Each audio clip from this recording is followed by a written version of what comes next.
I always remember those two lines. He said, when I was a little fella, I adored the English grammar. I did not know better.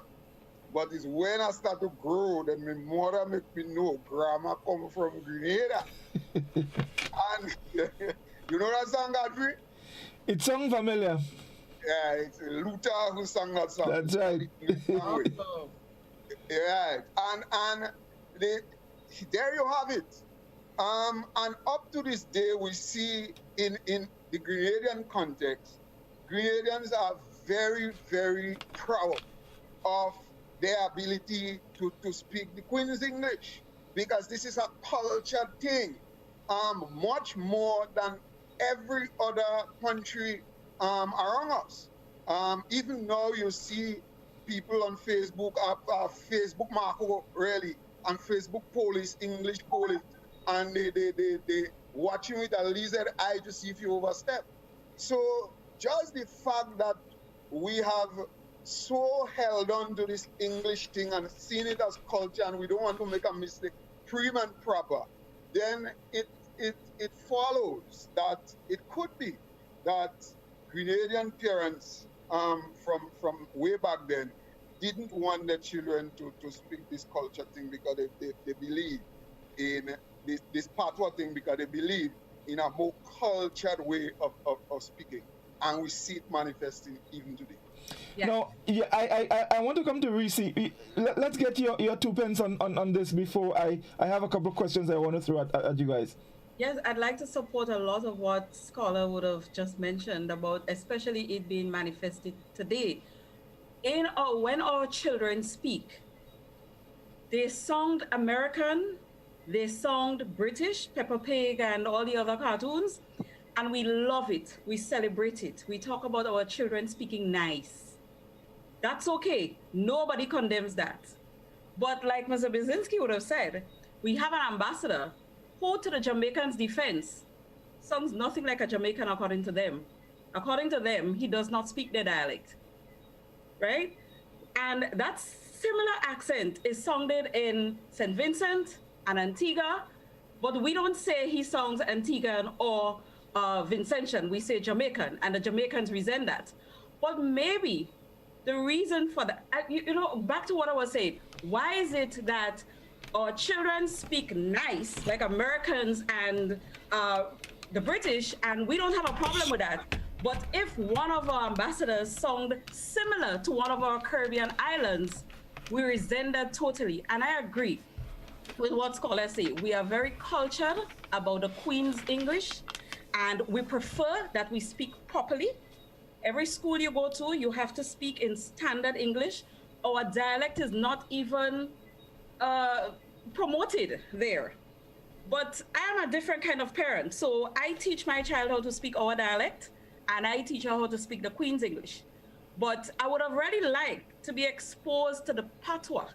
I know nothing about it. I know bonjour, tout bagay. I know a few words. But I don't know anything. And the elders have to take responsibility for that. That, when you go to St. Lucia, or St. Lucians come to Grenada to work in companies where we work, among themselves, they have a whole language happening, and we don't even have a clue about what is it that they're saying.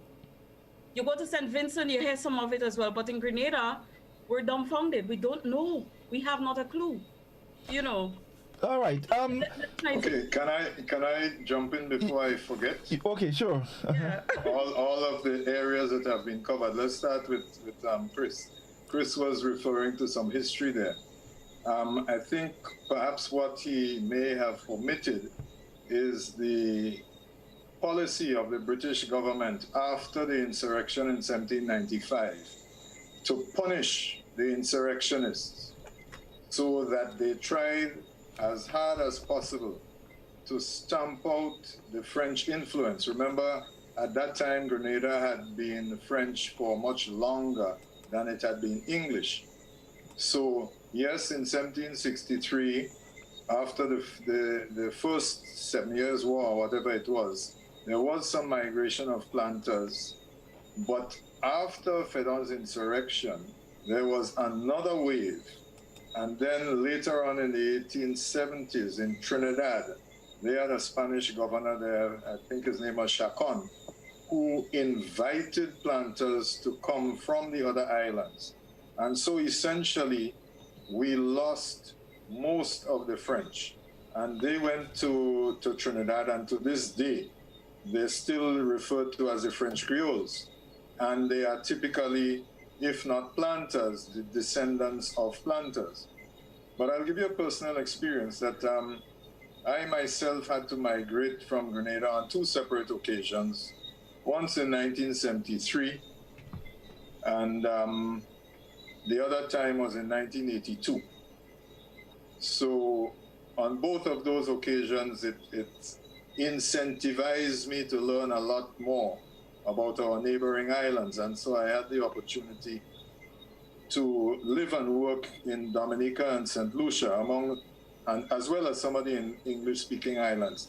And the first thing that struck me was that even though, as Reece said, we supposedly, and scholars said, we speak English, the Queen's English, I found that the people who spoke English, with whom I interacted in both St. Lucia and Dominica, generally spoke English better than the average Grenadian.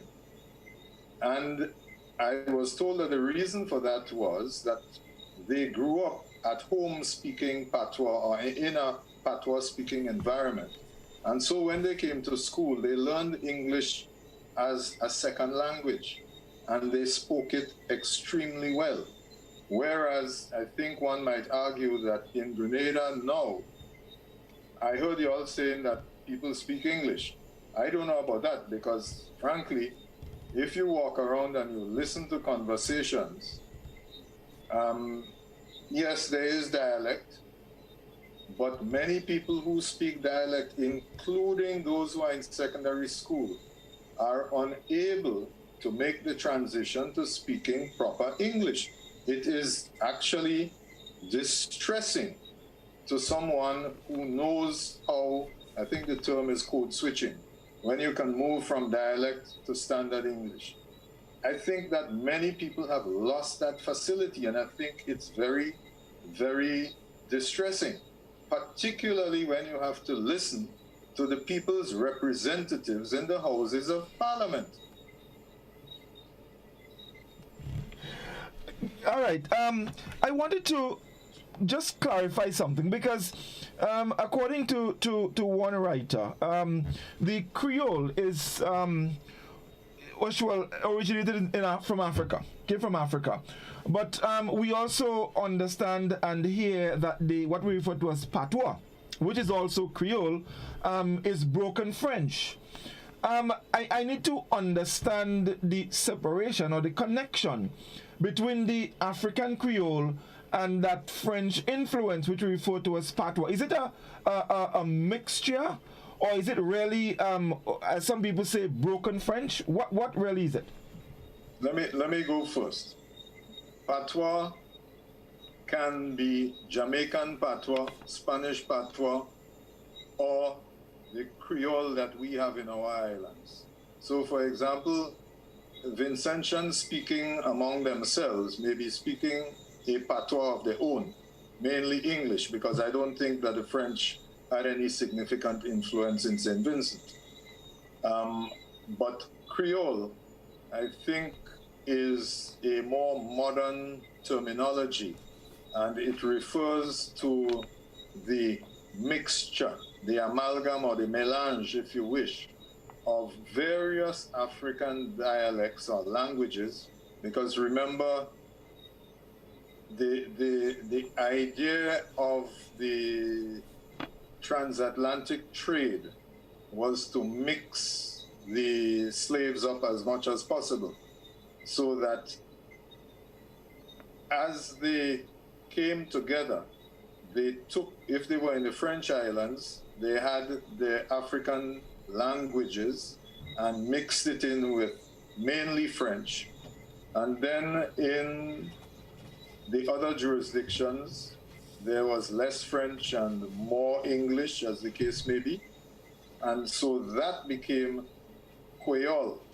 But the Creole, I think, Chris, you probably know, is a more recent development in that they have looked at where these dialects have been established, because there are similarities between the Creole spoken in Mauritius and Réunion, and they're both closer to the Creole spoken in Martinique and Guadeloupe than the Creole spoken in, or used to be spoken in, Grenada and currently spoken in St. Lucia and Dominica. By the way, though, I've met many St. Lucians who say that they are seeing in the last 30 years, as St. Lucia has developed rapidly, they have seen that the younger people are speaking less Creole. Interesting. And what would we credit for that? And I'm talking generally, because even in Grenada, and we made mention earlier of a sort of Jamaican influence. What is responsible for that? Is it because, as Reece said, for parents who spoke the Creole and the Patois, and so they kept it from us? Myself. Let me tell you what I think. I think that in Grenada, there are some peculiar conditions that reinforced this rupture, this separation, this abandonment of Creole, French Creole. And Allan is right. You had a state initiative to suppress speaking of Creole. And what has happened, as in other places, is that there has been a kind of melange, right? African, a large part of our ethnicity as Black people comes from Yoruba nation. And you would see it manifested in, for example, some of the Shango rituals. Yoruba, this powerful god with the two-faced axe, Shango, god of thunder. They struggled to maintain their culture, but you have to also remember that when African slaves were enslaved Africans were brought here, they met an indigenous population that were in the state of genocide, being rooted out. So one has to assume that what emerged in Grenada would have been what's called a lingua franca, which is a common mix-up of languages where people of different cultural origins find a way to communicate. But as a trend over the years, you had the suppression of the Carib culture, or the Kalinago culture, and George Bison refers to it as a clash of irreconcilable cultures. You had that, so the Caribs were exterminated and their culture dissipated. You had a situation where the enslaved Africans, tried to speak among themselves, and they found themselves in a country that was run by the French and then run by the English. And then the English, in a very ruthless manner, suppressed anything that helped them to remember who they were and so on. So they were acclimatized or acculturized into an English culture and a method of speak. And I think now what we have in Grenada, right, is a kind of people, we switch codes. Allan speaks of codes. We switch codes because we think, I think in English Creole. It's my psychological language, okay? I think in Creole, but I've been taught to speak in English by people like Mr. H.D. Baptiste in GBSS. And so depending on our situation, I think every Grenadian should be bilingual in that sense, capable of thinking and speaking in Creole, English Creole, and capable of being able to understand formal documents, contracts, official documents, when the need arises. Doesn't mean you have to sound like the Queen's English. You don't have to speak like Sir Paul Spoon, right? Or you don't have to speak like, somebody who swallowed an Oxford dictionary, right? but you should be able to handle yourself properly in the Queen's English. And I think that's the challenge we face because we involve in international trade. And make no mistake about it, English language is dynamic. There'll be other languages that will be challenged to learn as we integrate in the world, and the world that's becoming smaller. The majority of the people in the world now are speaking Mandarin. So English has become the second largest language right now. And then you have Spanish and French and so on. So I'm just making a series of points. Basically, the most important thing I want to say is that we have come to a point where each of us should be bilingual in the sense of being capable to think and speak in English Creolese, but capable of handling ourselves in the Queen's English. Okay, gentlemen, we need to take a quick commercial break here. We need to break for our lotto draws. So we'll be back in just a moment. Do stay with us.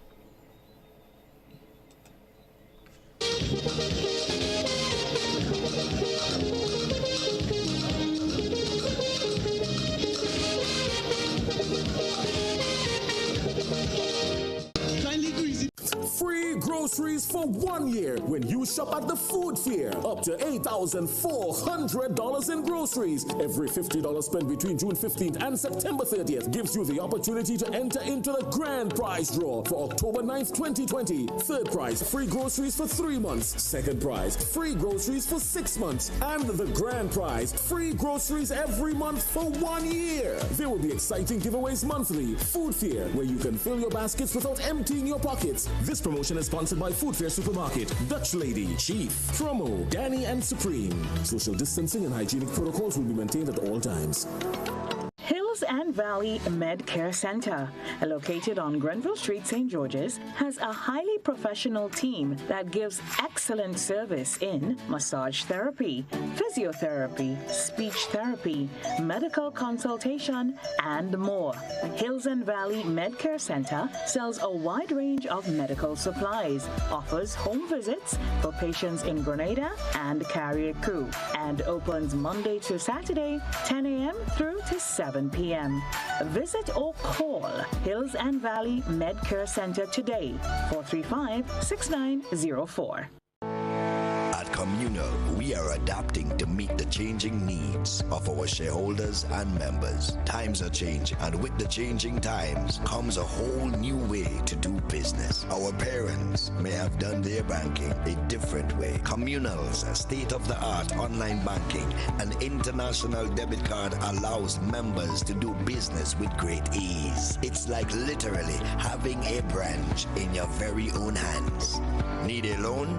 Apply online from the comfort of your own home anywhere in the world, and your request will be dealt with remotely.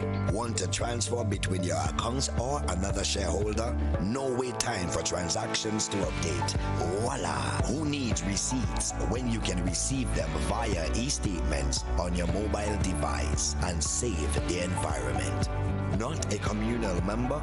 You can join our family today by applying online. At Communal, we see you working hard to ensure that you save, invest, and grow. Communal. Join us today. This will be the best financial decision you have ever made.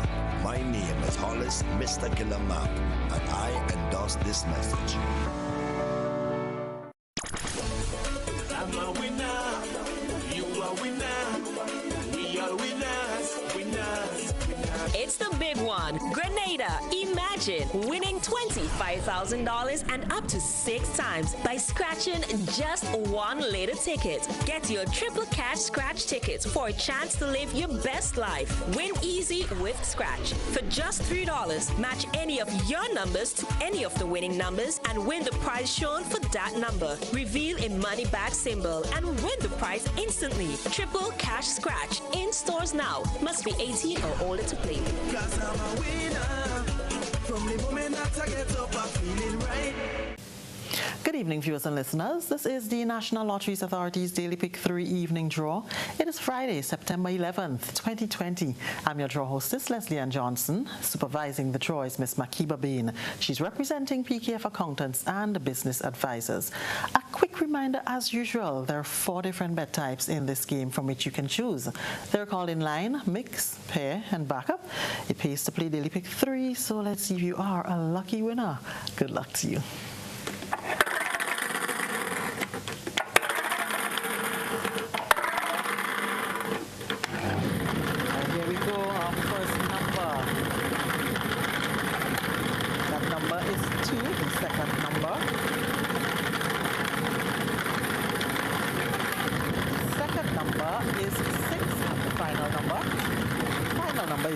So just to recap for your benefit, our first number is 2. That's followed by 6. The final is 3. Once again, 2, 6, and 3. Congratulations. If you are a lucky winner, the Playway draw comes up next. We'll see you. Get high making money moves with the NLA's new Aces High Scratch game with 4 chances to win. Beat the dealer's card to win the prize shown. Reveal an A symbol. And just like that, you are automatically a winner. Scratch away to win the top prize of $10,000. Win easy with Scratch. Must be 18 or older to play. Hello once again. This is the National Lotteries Authority's Playway evening draw. It is Friday, September 11th, 2020. I'm your draw hostess, Leslie Ann Johnson. With me once again is Miss Makiba Bain. She's representing PKF accountants and business advisors. In this game, you can bet from $1 up to $10, or you can bet in increments on any number or any dream symbol of your choice, and being with a chance to win 24 times the amount you bet. $24 for every $1 spent. Value your dreams and win your way with Playway. Let's see if you are a lucky one. Good luck to you.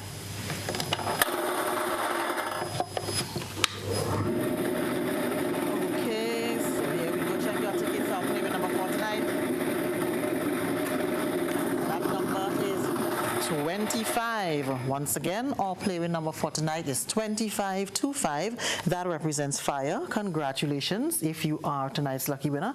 Stay with us. The Daily Cash 4 is up next. We'll see you soon. By now, you should know that the early bird catches the worm. So, what are you waiting for? Put wings to your feet and head to your nearest scratch seller. For every quick 7s scratch ticket you buy at $2, the NLA gives you 7 chances at winning as much as $7,000. Scratch the entire play area for your 7 chances at revealing as much 7s and win the corresponding prizes. Win easy with Scratch. Must be 18 or older to play. All right, so we're back with you. This is the National Lotteries Authority's Daily Cash 4 evening draw for today, Friday, September 11th, 2020. I'm your draw hostess, Leslie Ann Johnson. With me once again, Miss Makiba Bain. She's representing PKF accountants and business advisors. So in this game, you can choose any number from 0 to 9 in any of the 11 bet types offered. The tickets cost as little as $1, except backup.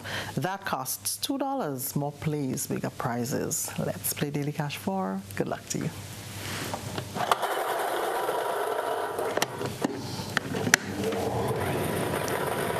Here we go. Check your tickets off. First number for tonight. 9, the second number. 5, the next number. 9, the final number. 3. So just to recap for your benefit, our first number is 9. That's followed by 5. The next number 9. The final is 3. Once again, 9, 5, 9, and 3. So congratulations, of course, if you are tonight's lucky winner. Stay with us. The lotto draw comes up at 9 o'clock. We're playing for $256,000. We'll see you soon. Win more with the NLA's Daily Cash 4. Every day with more plays and bigger prizes to be won. It's a 4-digit game with all the bet types you already know and much, much more. From 0000 to 9999. Choose your 4 numbers and place your bet from 11 different bet types. Choose from inline, 4 different mixes, first 3, last 3, and 4 different backup options too. Best of all, it starts at just $1, except for backups, which starts at $2. Win as much as $5,000 with a $1 inline bet and as much as $6,200 in a $2 backup bet. Imagine $50,000 $1 for a winning $10 inline bet. There's definitely more to win with the Daily Cash 4. More plays, bigger prizes. Twice per day, Mondays to Saturdays. Must be 18 and over to participate. NLA, making your dreams come true while supporting sports, culture, and nation building. It's new, innovative and classy, and it cut above the rest. Your one-stop shop for bathtubs, kitchenette, customized doors and windows, and even a new paint job. We also sell quartz and solid surface countertops. At M&N Hardware, we offer best prices, excellent service, efficiency, and reliability. Visit us at Dusty Highway, Grandin, St. George, or call telephone number 440-6757. M&N Hardware, from foundation to roof. Let's build together.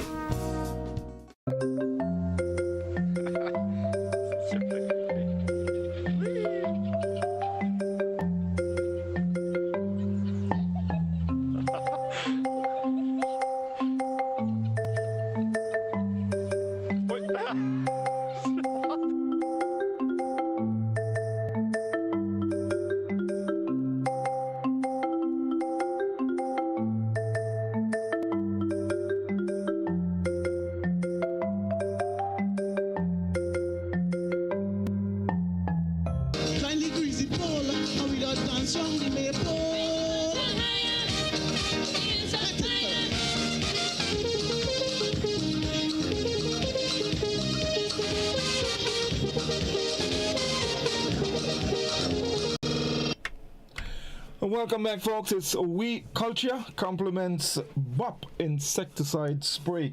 This evening we're discussing our language. Yes, the Creole patois, the mix. We have with us Mr. Allan Bierzynski, Mr. Chris Derrick, Scholar is here, and Reece is also here with us. Of course, we have some fans on Facebook, and Reece will share with us just now some of the comments. I already saw one throwing a piece of patois at Allan, but we're going to get to that. We're going to get to that later on. Now, we spoke a bit about that combination, and Chris made some remarks that was very interesting. And when he mentioned Mandarin, that thought was going through my mind, because I'm thinking, maybe over time, as things transition, we could probably have a different type of patois developing in Grenada and in the Caribbean. Because if we have that mixture of Creole and French, and then maybe Mandarin, we may be onto something. Scholar, what do you think? Oh boy. Scholar, your microphone, Scholar. Scholar, check your microphone. Yeah. All right. Mm-hmm. Yeah, he was on mute. Mm-hmm. Right. You might be onto something. You never can tell, because as everything else, language evolves, right? And we are seeing more and more the influence of the Mandarin speakers in our islands, and you never know, and in the Caribbean you never know what could basically take place. And of course, once you have all of these influences, then it's very natural to have fusions to create a kind of, as Chris was saying, a kind of combination of things. And basically what Chris would have espoused, I support it 100%, because I see it happening every day. I mean, in my experience, I did not grow up hearing much patois because my parents didn't speak much. They dabbled now and again in a patois word or a patois phrase, as the case may be. There were some older heads that spoke patois around us little boys, but around us children. But as you said, in a hushed kind of tone. So it was never really interesting for us. I mean, I remember there were two kind of older ladies when they going down in the garden. They would stop by And there was a neighbor of ours, relative of ours called Auntie Lindsay. She used to speak Patois, and you had cousin Jeremy. She's speaking Patois as well. And mind you, Auntie Lindsay is not my aunt. Cousin Jeremy, or what do you say, Con? Because yes. Not say Con Jeremy. And Con Jeremy was not because neither. And then you had Nanny this and Nanny that, and so on. And those were the people you knew who would flash some patois, but really and truly, we never were interested in it. But funny enough, as time progressed, a lot of those patois words especially remained in our phraseology. And we didn't even know that they are patois. We speaking them as natural as how we speaking. So when you speak and you say about the pat sale, for example, and we didn't know that it's patois, I mean, nobody can say the pat salty, which is the English thing. Although we start getting in this thing because I hear some fellas make a Christmas song about them, why the cook so salty.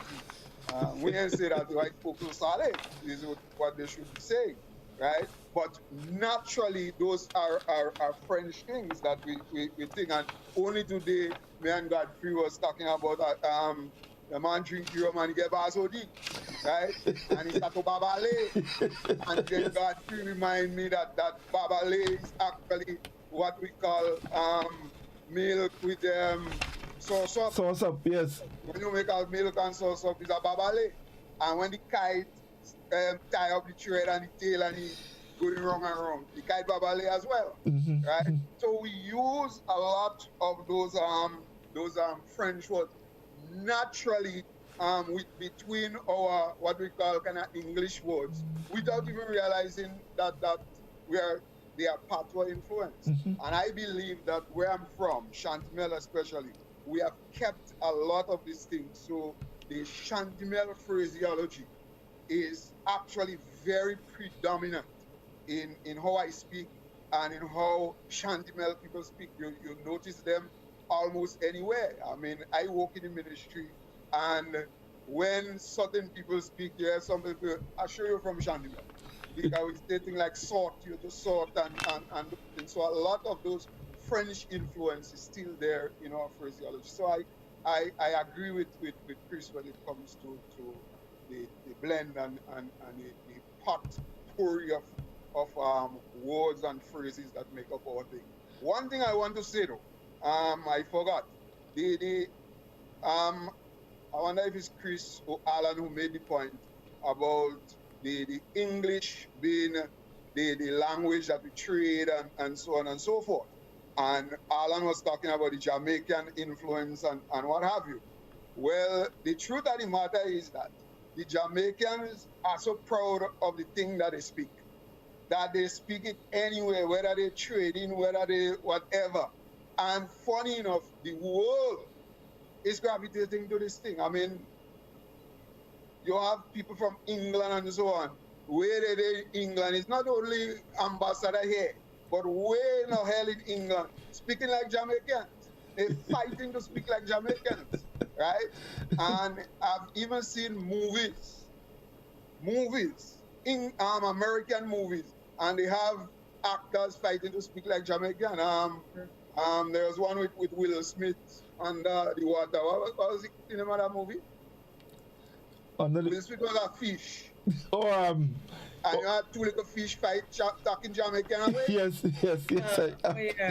So I believe by sometimes when you're proud of this thing and you can speak it and you speak it, our language and what we speak is so fluid that is very easy for all kind of people to like.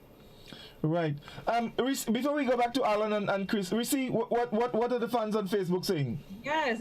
Before I even get into what the fans are saying, I just want to say that Elimus Gilbert wants us to know that King Swallow from Antigua died. Oh, I forgot to say that. Yes. Will rest in peace. Yes, indeed. Yes.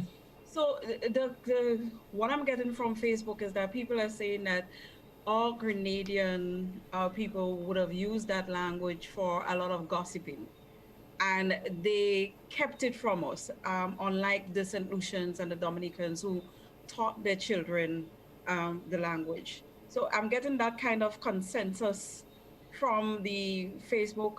One would have alluded to, they came up with a lingua franca. I think we were talking about the African slaves when they were communicating. I think Chris had spoken about that. You also had somebody who commented that where we would have spoken about the standard, the Queen's English, DK Hodge was saying even the Englishman struggled with the Queen's language. So I'm taking this to mean that every language has its own dialect. And because we learn English, we tend to speak English, maybe in some areas even better than the person who is an English-speaking person born in Britain and that kind of thing. So. Right. So in other words, we speak our dialect fluently, but as it relates to what we refer to as the Queen's English, we have some problems there.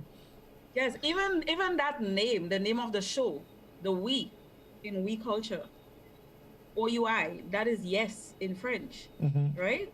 And we say it a lot. Everything we say, like one person here is saying, Bête Rouge, I hope I'm pronouncing it properly, going to bite you, La Pluie Savigny, it making hot we.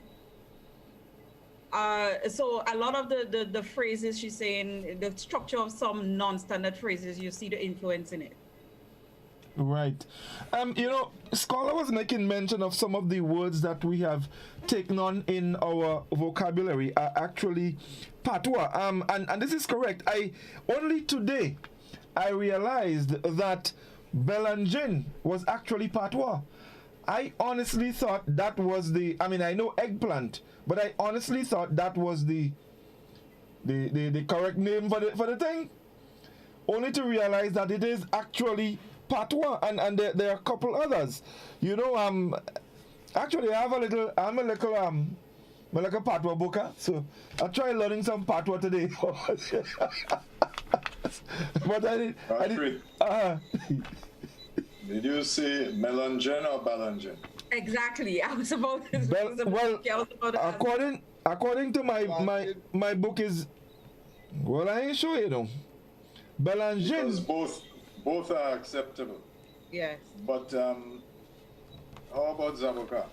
Yes, Zabuka for that's the patois for avocado.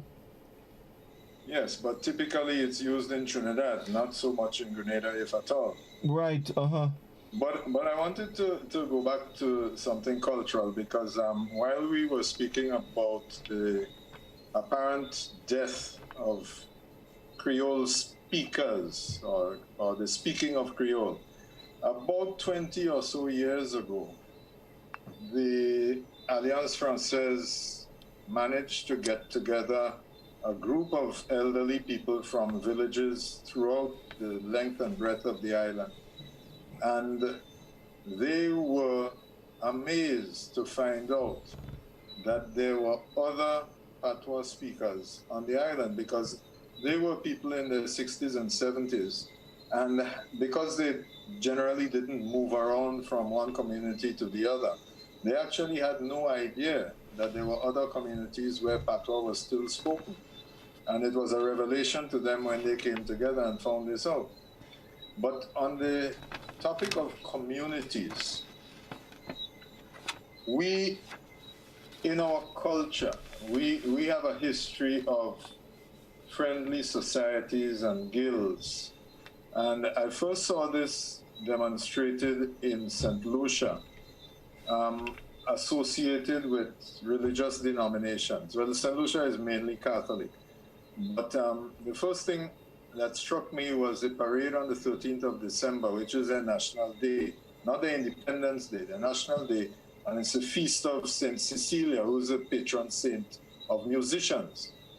And it was very interesting to me, because basically they had a juve with brass bands, string bands, and this was a religious festival observing the feast of St. Cecilia. And then in August and in October, they have these different religious guilds. One is I think it is St. Rose de Lima, and then another one is St. Marguerite. So they have this Fête de la Rose, and the Fête Marguerite, and this is very closely associated with the influence of the Catholic Church. Now remember, as Chris was saying, while we have Shango, the Catholic influence on the enslaved Africans over hundreds of years meant that the enslaved Africans absorbed many of the features, and particularly with regard to their friendly societies. I was looking at I've known about it for a long time, a remarkable volume called the Grenada Handbook, last published in 1947. And they refer to some of these friendly societies with the aims of giving relief to members in times of sickness, old age, death, and to members compelled to travel in search of employment. Now remember, members compelled to travel in search of employment, they went to the Panama Canal to dig the Panama Canal. Subsequently then, during the war, they went to Trinidad. So the breadwinners emigrated, and the families who were left behind came together in these friendly societies. It's interesting that some of them were known also as lodges. So for example, you had the Ancient Order of Foresters, and there were 5 courts of foresters in St. George's in 1946, and 5 more in the other parishes. The mechanics lodges, you had 2 in St. George's, 1 in St. Andrew, 1 in St. Patrick, 2 in St. John's, 1 male and the other female. In fact, about 25 years ago, I attended a function in Guelph, went up a hill, and I was amazed to find out that they actually had this lodge in Guelph with males and females. Then you had in St. Andrew, you had the Odd Fellows. There was one in St. George's called the Ancient Order of Druids. This one appeared to be for females. And so there were several of these friendly societies and guilds, and they served a purpose because of the immigration of the males in the community seeking employment overseas. We don't, to the best of my knowledge, we don't have this sort of extensive networks, the extensive networks of these community support groups. What you hear about is people coming together from Maroon, people still getting involved in Susu, but these might be just the last remnants of these strong community bonds. I don't know if you all want to comment on that. Chris, yeah? Okay, it's an interesting segue that Allan has taken there. And I think it speaks to the cooperative spirit that has been and is still very important in our communities. It has to do with surviving, especially now with all the economic dislocation that we are experiencing, unprecedented levels of unemployment, issues of food security, unanswered questions as to where we go as a nation with respect to viable sectors for economic development, right? Is there going to be a new tourism? If so, what form will it take, and so on? I believe it's important for us to get very basic and very realistic, because culture is way of life, and way of life includes not just the way we speak, but the way we live, how we earn a living, how we socialize, and all these things. So the spirit of Maroon should be rekindled in the present situation. The cooperative spirit that would have, driven the Susu, and Susu comes from a French word, which is la sou, which has to do with a basic measurement in money, the shilling, and so on. So we still, we ain't gone too far, although we leave it behind from some of these, French roots in the way we speak and so on. So yes, there have been formal organizations, lodges and so on, that people would have formed in order to help each other.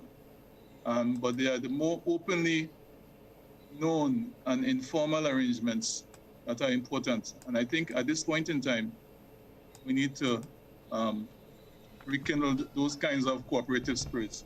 While I'm speaking, let me just take the opportunity also to recognize one of the pioneers in terms of the documentation of Grenadian patois, all right, or French patois, whatever you call it, or Grenadian expression, Creolese, Mr. Claude Francis from Guave. I don't know if you guys remember Mr. Claude Francis. He used to run butter store in Guave. He was the first person I know who actually did a documentation of the vernacular.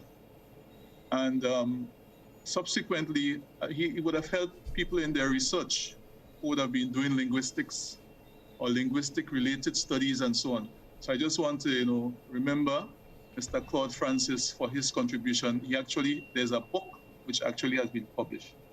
And so there are other people who are writing in the Creolese. And I want to use the opportunity to recognize people like Ricardo Keats Douglas, his brother Paul Keats Douglas. We claim him still, although he spent all his life in Trinidad, right? I want to, Francis Ruas Peters, these are my colleagues in theater and playwriting, my brother Anthony Wendell Riggs, who actually is writing a book now, which I'm helping him to edit. It's called We Cannot Talk.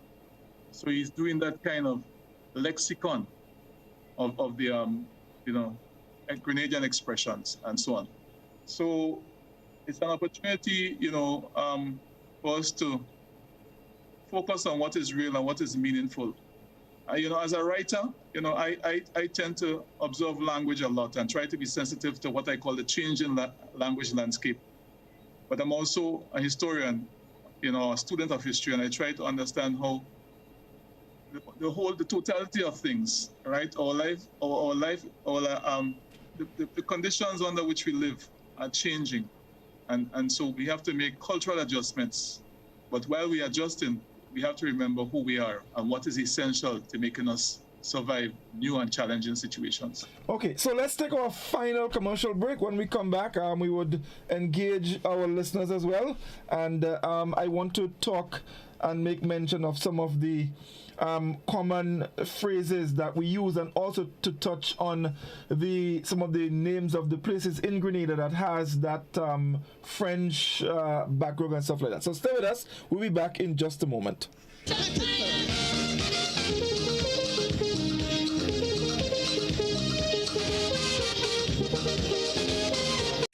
Do your dreams seem far away from coming true? The National Lotteries Authority's Lotto Jackpot is $256,000. Fulfilling your plans can be just one ticket away. So play today. Lotto. Play and win a lot of money. Tick, tock, toe. I win.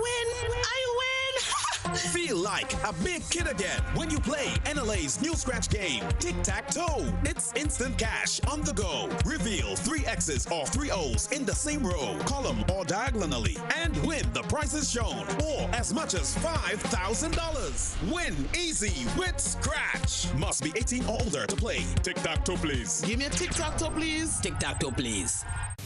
Good evening, viewers and listeners. This is the National Lotteries Authority's Lotto Draw number 3113 for today, Friday, September 11th, 2020.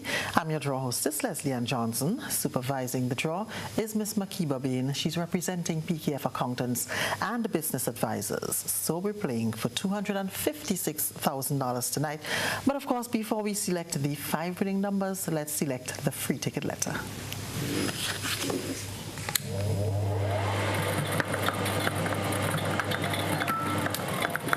Okay, so that letter is E as in Eagle. Check to see if it matches that on your ticket. If it does, you can claim your free ticket at your outlet of purchase. Okay, so we'll now select tonight's 5 winning numbers for $256,000. Good luck to you.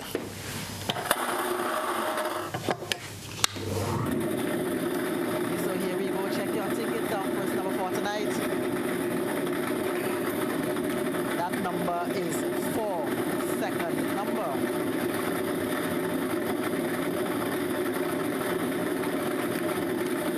That number is 5. Tonight's third number. 12. Fourth number. 25. And the fifth and final number. That number is 15. Okay, so let's just recap for your benefit. We'll start with the free ticket letter. That is E as in Eagle. And our 5 winning numbers for $256,000 are 404, 505, 12, 12, 25, 25, and 15, 15. Congratulations to you. If you are a lucky winner tonight, continue supporting the National Lotteries Authority. Have a great night. Free groceries for 1 year when you shop at the food fair. Up to $8,400 in groceries. Every $50 spent between June 15th and September 30th gives you the opportunity to enter into the grand prize draw for October 9th, 2020. Third prize, free groceries for 3 months. Second prize, free groceries for 6 months. And the grand prize, free groceries every month for 1 year. There will be exciting giveaways monthly. Food fair, where you can fill your baskets without emptying your pockets. This promotion is sponsored by Food Fair Supermarket, Dutch Lady, Chief, Promo, Danny, and Supreme. Social distancing and hygienic protocols will be maintained at all times. Ovio.com. Sale. All the outlets, hotspot outlets. You're going to go to the Carnage, the Grenville, or the Sutter's hotspot, and you get sales and deals on all items. You can get these on potato, you can get these on saltfish, onion, garlic, mackerel, toilet paper, and we even have the currants and the raisin at $10 per pound, lowest price island-wide. So people just come down or go up or go across, but just make sure and go to hotspots.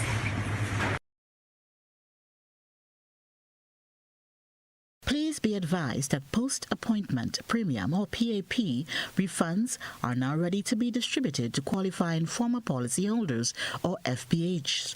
Premiums to be refunded comprise those in respect of health policies, premiums received after June 18, 2011, life policies, premiums received after surrendered dates or lapsed dates, property policies, premiums received after May 1st, 2010.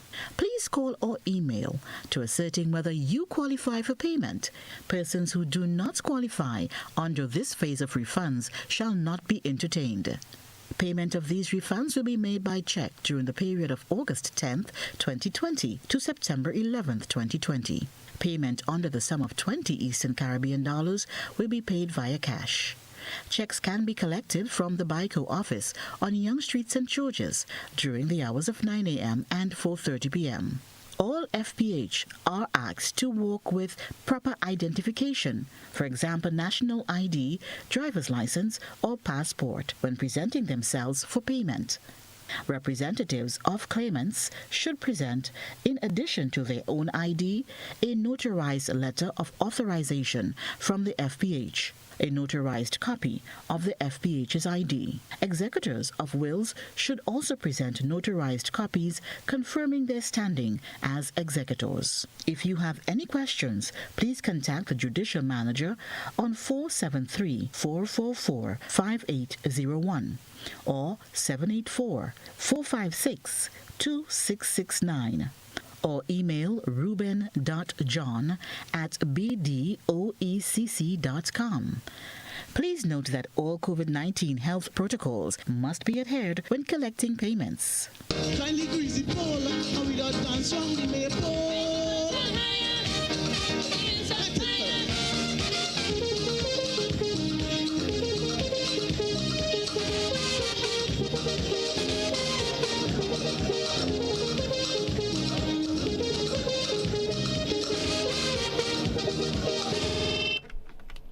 Welcome back, folks. It's OUI Culture. Allan, I have one for you quickly before we jump in some other stuff. Some time ago on a program we was chatting and I mentioned something to you from the river. You remember what it was? Kakado. A kakado. You know, only today I realized there's a patois for a river prawn.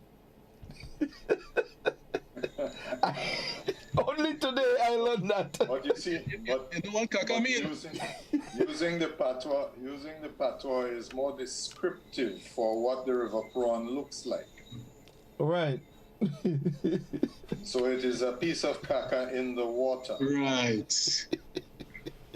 But Chris, at the end of the last segment, Chris referred to the importance of history, and he's an historian, I guess, in his spare time. And I think, having mentioned Mr. Claude Francis, whose book was originally published in 1971 and has been referenced in many subsequent publications, including in Margaret Joan Joseph's publication in 2012, because she also has been researching Creole in Grenada. But with regard to the history, John Angus Martin has been responsible for a lot of research, particularly in the pre-Columbian times, the indigenous inhabitants.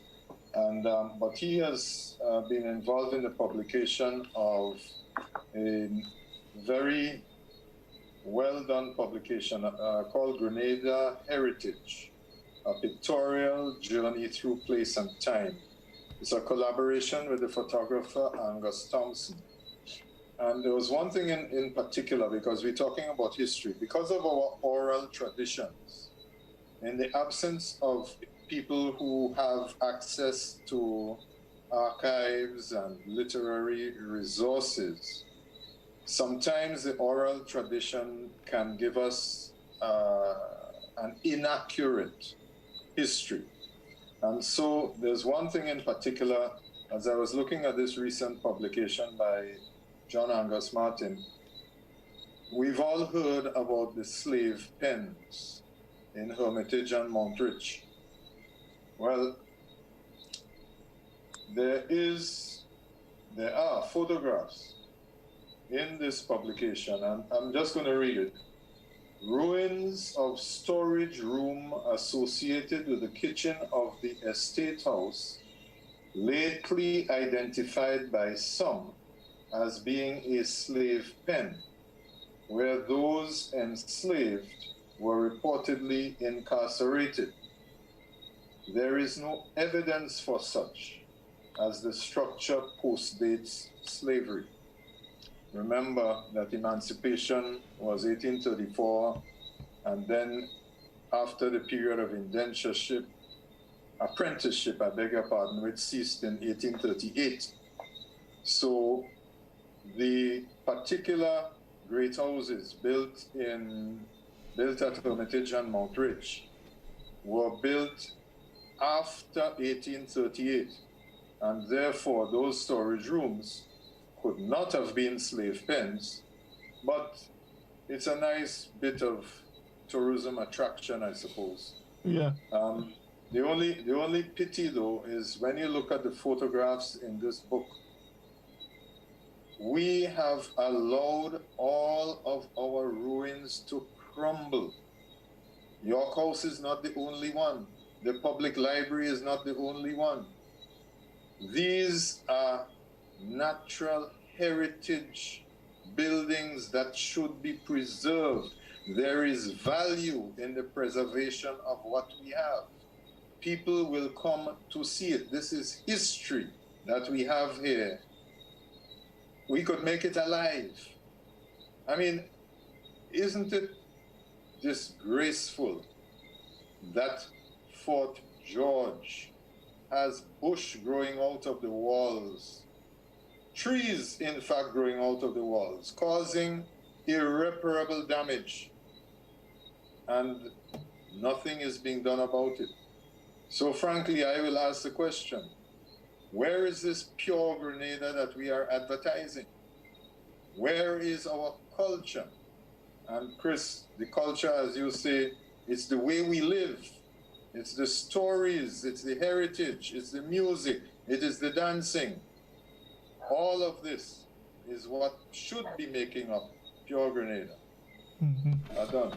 All right, Scholar, I wanna come to you now. Now, and I want to talk about some of the names and some of the things that have remained with us. The few things that have remained with us over the year. St. Patrick, as is known, the historical parish. How much influence you think is still there as it relates to language, names, and all of that?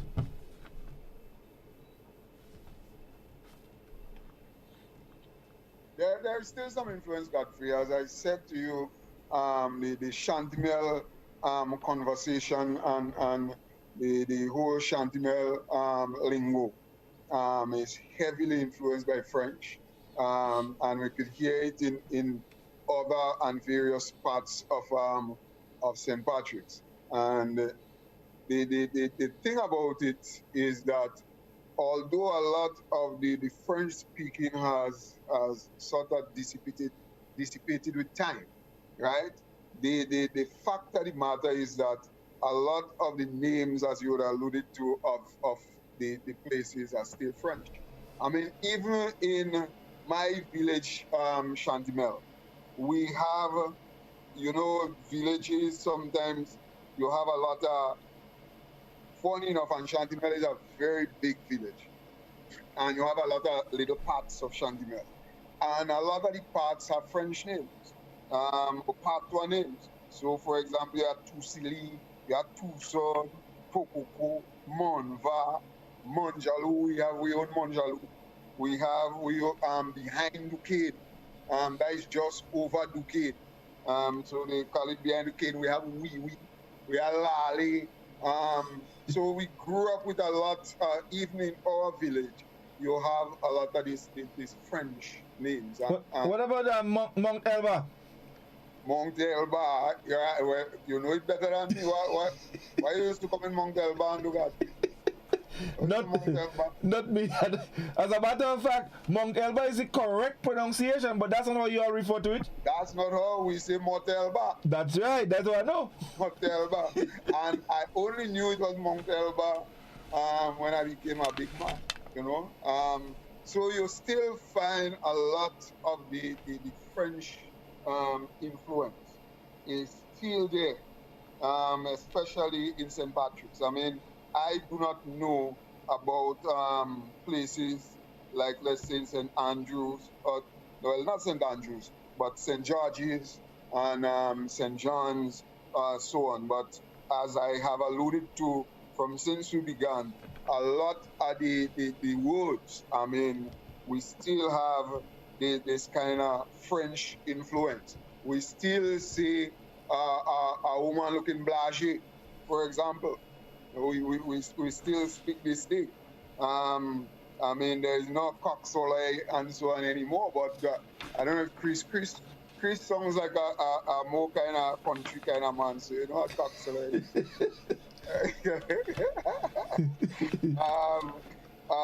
And so on, the kakoli, we still have that. If you walking, kind of break up, you say walking kabuse.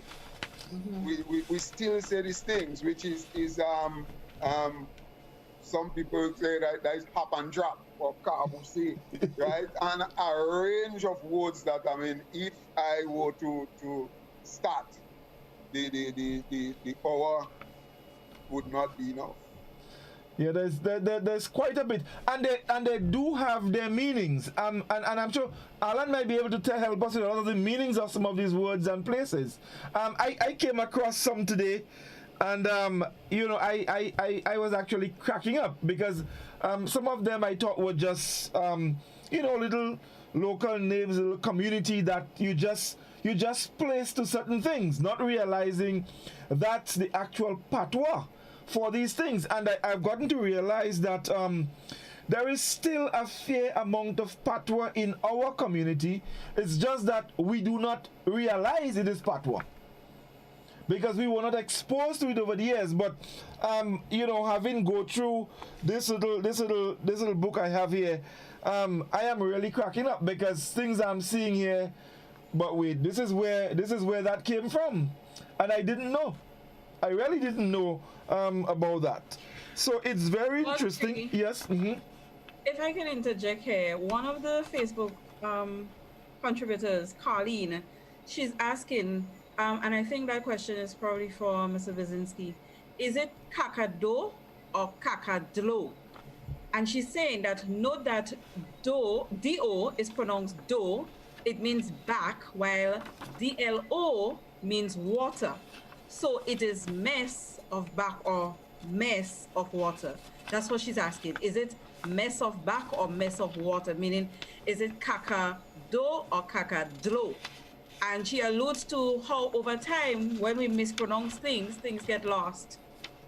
Well, from what I know, and I think the do, which means back, fits well, because if you know kakado well, they don't move forward; they always go backward.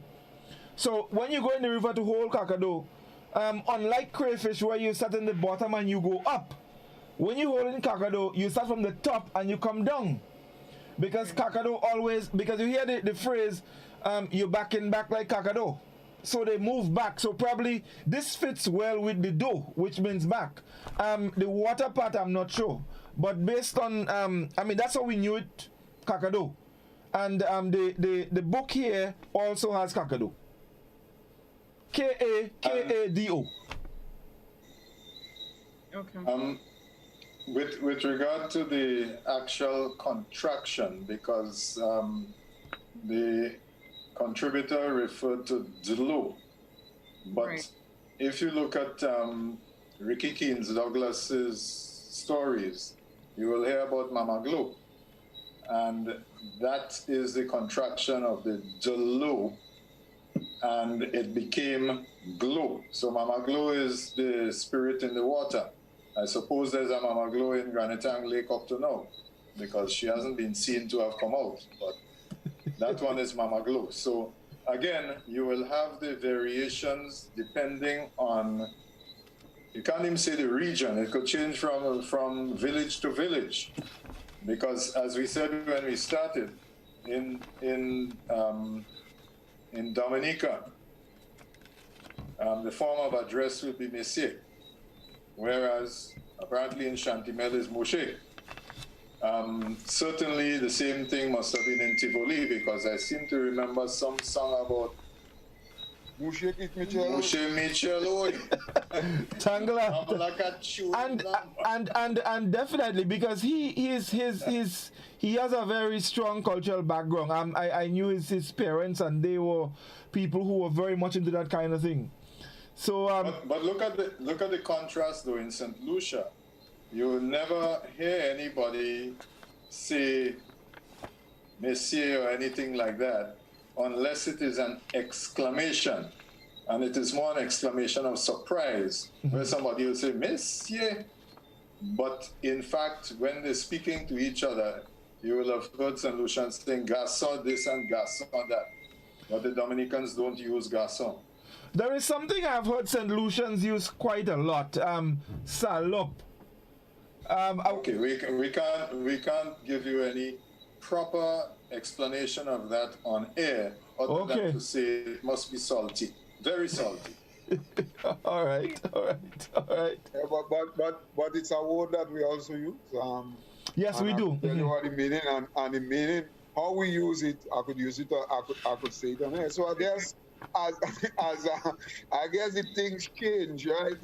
And the thing is that sometimes I speak words, right, in my normal speaking, and my phraseology interspersed with my patois and so on.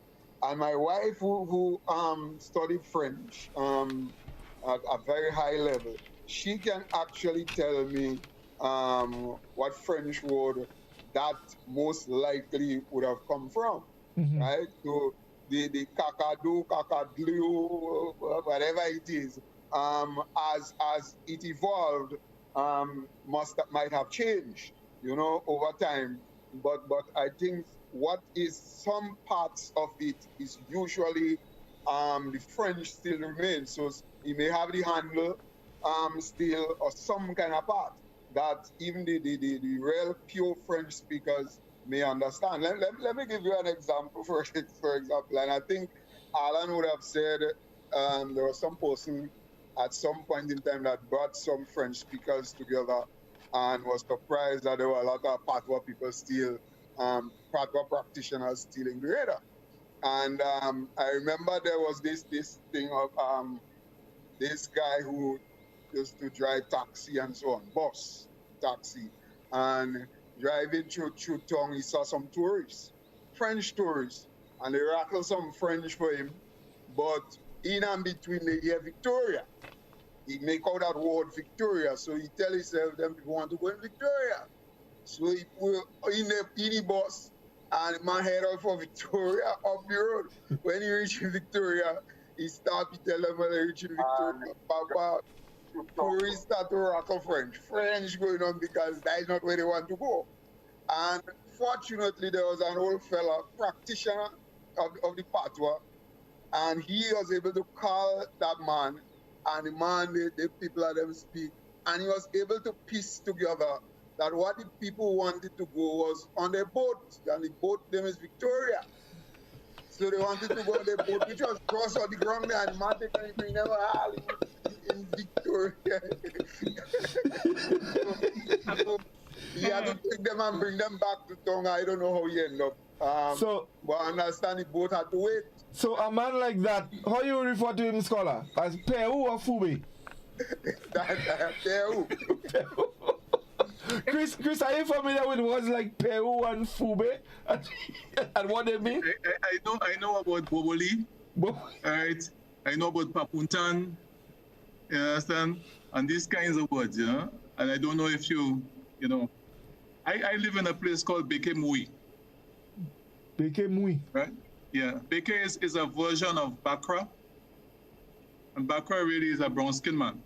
Mm-hmm. Right? So Beke Mui really means white man dead or brown man dead. So I'm actually living in Beke Mui and so on. Kaka Beke. Allan, you'll be familiar with Kaka Beke, right? Yes. If a man was called Kaka Beke, is a kind of pejorative type of way of referring to him and so on. And you know, so they're there. You mentioned was like Kabuse, and I think in Mr. Douglas's book, Mr. Claude, not Claude, Francis. Francis. Mm-hmm. Francis, yeah. He in his introduction, I think he made the point, or Nordica, his daughter, was saying, look, you know, a car had an accident. You could say it mashed up or it dented up. But if you say it kabuse, that's it really conveys a stronger meaning and so on. Mm-hmm. So it's the expressions are there. Yeah, the expressions are there. I just wanted to say something with respect to a point Allan was highlighting a while ago. He was speaking about the lack of care for our historical sites, you know, the absence of a properly kept library, and, you know, I would extend, you know, the maintenance of our Georgian architecture, you know, the building standards and the maintenance standards, so important in preservation or conservation, right? But apart from the built-up heritage or the built heritage, I want to, you know, move from that to talk about the human assets, because we talk in culture, and some of us are practitioners in various cultural arts. Scholar is a Calypsonian, right? And I'm sure he's doing a lot of research and so on. And there are others around. You know, we just come to the carnival season, and our artists have not been able to make a living. Our carnival practitioners, whether they are Calypsonians or they're involved in mass making in these different forms. And there is a kind, we have found ourselves in a set of cultural, as far as the performing arts go, a kind of doldrums. Answers are required because people have to live. and they have to live using their God-given talents. And that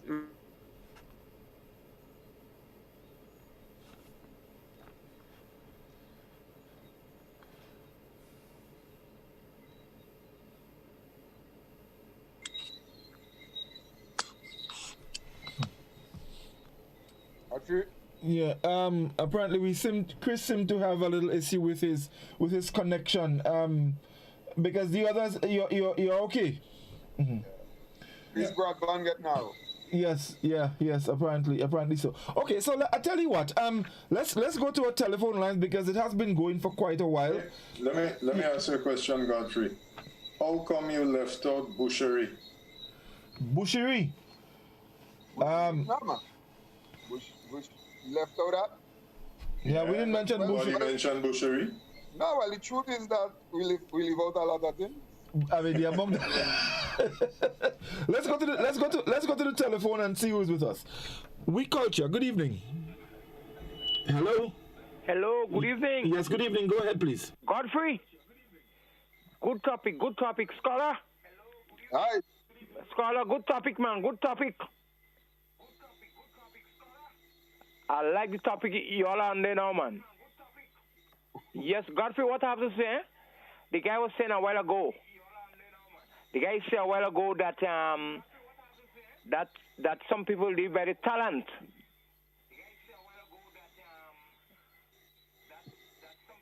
Okay, Cora, let me tell you, you need to listen to us on your telephone, not on the radio or TV. So listen, you turn the volume of your radio or TV down and listen to us on your telephone. Okay? Yes, I turned it down already. Yeah, I turned it down. Okay, go ahead, yeah. Yeah, what happened, the guy say some people live on the talent. But I don't see that happen. I ain't see that happening in Grenada, generally speaking. I'm an entertainer, but I know scholar very good. Scholar don't know me so good. But by how I explaining, he may know the person that is speaking there now. I'm an entertainer 38 years now, right? I the guy that sing with Scaramouche, play guitar and sing with Scaramouche. I left here on 2 occasions as a cultural ambassador for Grenada. I went to Holland, right? First place I went was in Mostic. I sang with Princess Diana in 91 and the Botanica, the big ship. Some people paying tax for and they didn't know how it look at. I went there, I was singing in Rex, not knowing it's Princess Diana I was singing too. When I sing halfway in the song, she says, "Singer man, you know who I am?" I say, "No." I said, "Tell me who you is." She said, "I'm Princess Diana from Wales, England." That was a Monday night. My birthday is the Saturday. Could you all come up to sing at the Botanica? I made the voyage. I go up to Mostic of the Grenadines. That was in 91, 96. I was singing for a guy at the time was Lassos. I went Holland I left as a cultural ambassador for Holland, right? Mr. Bodin daughter called her dad and said, "Dad, the 2 Grenadians doing well for Grenada." I heard that. So I did well for Grenada, but some people don't respect my talent at all. I don't know if maybe as a black person, they don't, you know. And our time, when I was small scholar, our time here, people say that a king had no honor in any country. And I saw that happen. Because when we went in Holland, scholar, was Scaramouche still alive? Scaramouche can really entertain as before, he not so well, he had prostate cancer. And I take up his role. I just sing for the tourists. I did well. Yeah, I went on the fort. And I was banned from there. Yeah, I was banned from there. Okay, caller, you need to cut it short because we want to get some other callers, all right? So thank you very much. You can call back, all right? Thanks a lot. Okay, we have to continue. The telephone number 435-2041. Chris, as an aside, someone is saying that they were really looking forward to the play Julien Fedon. So they want me to ask you if there's plans for a run of the show soon.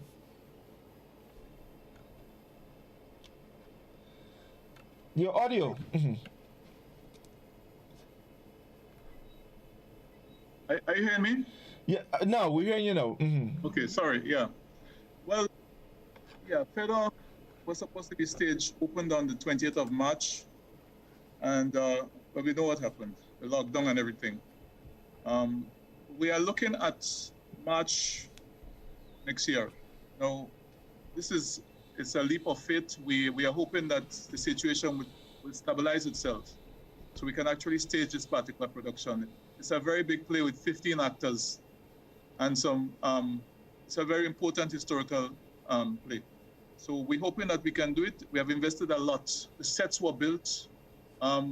Corporate Grenada stepped up big time and financed a lot of what we have been preparing to do. We imported costumes from the United States because it's the 18th century Grenada and all these things. So keep your fingers crossed. March, maybe there's some poetic kind of coincidence in doing it in March, because March is when the Federal Rebellion took place. Maybe March is a good time. All right, let's go back to the telephone and see with us. We Culture, good evening. Hello? Hello? Yes, you need to turn the volume of your radio down, please, caller.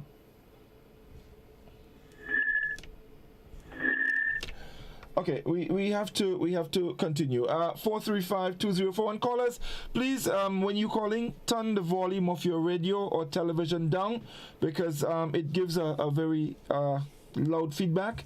Let's try again. We Culture, good evening. Yeah, good night, and thanks for having me in line. That we start with caller first. What's the meaning of laka beke and laka neg? I'm waiting for you. So back to you on there. All right. I only picked up laka beke. I know there is a place by Paradise there called laka beke. Scholar, you should be familiar with that place. Very much so. Right. Very much. Yes, indeed. Let's take another call. We Culture, good evening. Hello. Yes, good evening. Yes, Sakitan Pali lots. Don't laugh, Godfrey movie. I learned a few words in Dominica.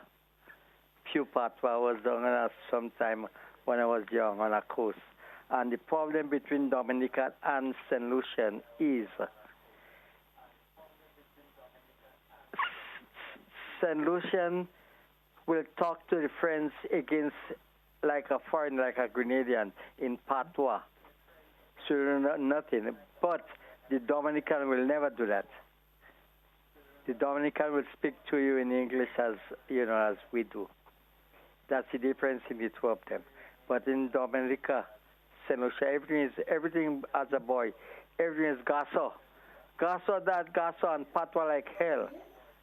But Dominicans are different. Okay, thank you very much, caller. Thanks a lot indeed. Let's talk a little bit. Reece, let's go to Reece. What are your folks saying on Facebook? Well, I'm getting a lot of words. I don't know if I'm pronouncing it correctly, but Z-Y-E, acute accent. Zaye or Zie. It means I, so Kakazie. Maybe Mr. Kakazie, yeah, Okay, right. It's like mucus in the eye. We say fluid in the eye. We have a lot of caca about. Yeah, Mr. Derricks, your brother he joined late. He spoke about the book that Mr. Chase wrote along with Zara Chase, Abridged Handbook of Grenada Creole, English, and French Names. He said that they actually did a dictionary of Grenadian Creole English with grammar and syntax. So yeah, someone else is talking about Yampi. That's Yampi in the eye. You're seeing Kakane, Kakaje, Kakazoe. Kakazoe. Kakane, Kakazoe, yeah, Kakaje. Yes. And then and the Zoe, scholar, the Zoe would be where? Yes. Yes. And the name? And Ernesto is a note, yes. Okay. Interestingly, I wanna make a quick point here though, since everybody seems to be focusing on this caca. Again, look at how things change, because we know, for example, that years ago, when you left home, you dressed up. Sunday, you're going to church, you dressed up. You had special clothes to go.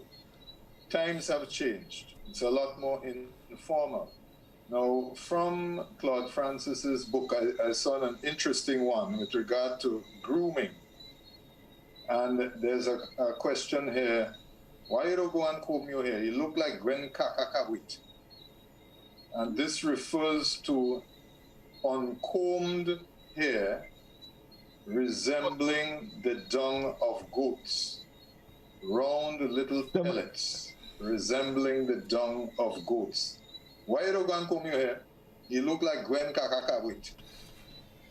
Now, Godfrey, the reason that I am here tonight is because you heard me refer to Livingston's goatskin drums as Lapokabwit. As a matter of fact, because that is when I got it in St. Lucia. Lapokabwit is how they refer to the goatskin. You know, Allan, very, very early, one of the comments was about that. Someone said that you were supposed to speak on that tonight.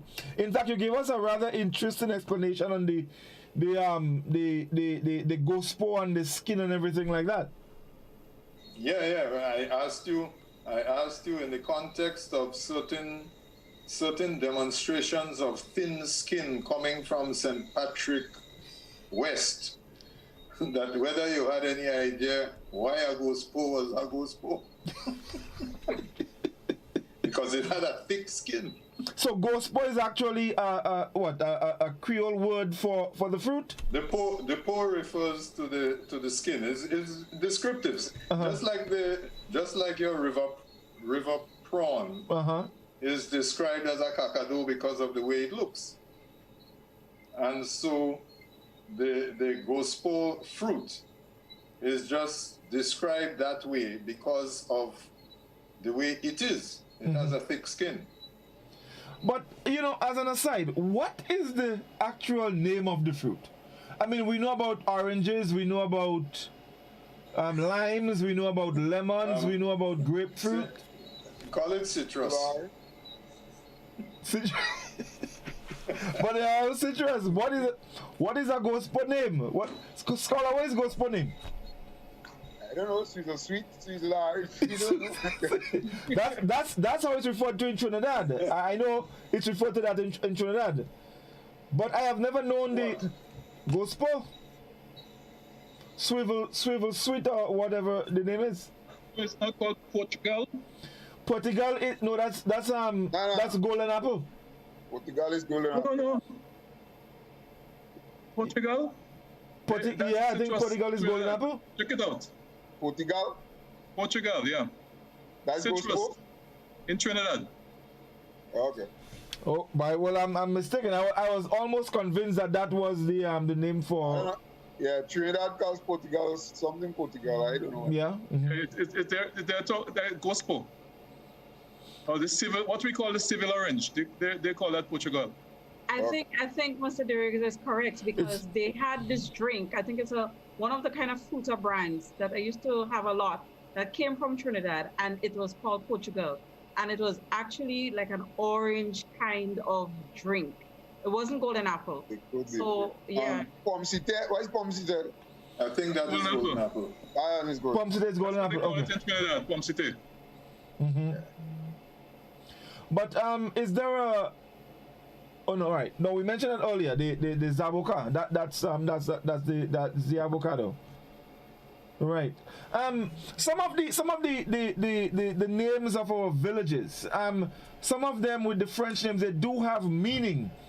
What those I can think about? Well, we know Mongelou is supposed to mean what, Allan? Jealous mountain. You have to assume that is what it means, but it's interesting. There was always some discussion as to whether Piedmontine referred to waste of my time or whether in fact it was Piedmontine, which is foot of the mountain. So that one is open to, it could be either one, I suppose. But basically Piedmontine is the way it is pronounced. Okay. Mr. Bierzynski, that difference here makes a whole lot of difference for residents, you know, because when you're from Piedmontine, going to secondary school, we refer to you as a waste of one's time. You know, so that meaning that you just gave there, that difference would make a whole difference for people from You would prefer foot of the mountain. Yes. Piedmontine. Yes. Could anybody tell me what Tivoli means? It's just a place name. There's a Tivoli Gardens in Kingston, Jamaica. And there's a Tivoli in Copenhagen, Denmark. There's also one in France. I know there is one in France. Tivoli or Tuileries? No, Tuileries is by Scholar. You know Tuileries well by Post Royal up there. Yes. Yeah, and that is where I think the Empress Josephine had a palace in Paris. Tivoli or Tuileries? Tuileries. Okay. So there are other names, you know, like La Sagesse Bay, which means Wisdom Bay. There's Grand Mall, Big Disease, Après Tout, After All, Bolio. That's beautiful place. Beau Séjour, beautiful residency. So there's quite a lot. La Fillette, the little girl. La Fortune. Yes. Right? La Tante, the aunt. Marigot, the swamp. There's also Montou, all mountain. There's Montplaisir, Pleasant Mountain, Chamfleur, Flower Field. There's quite a lot in every parish.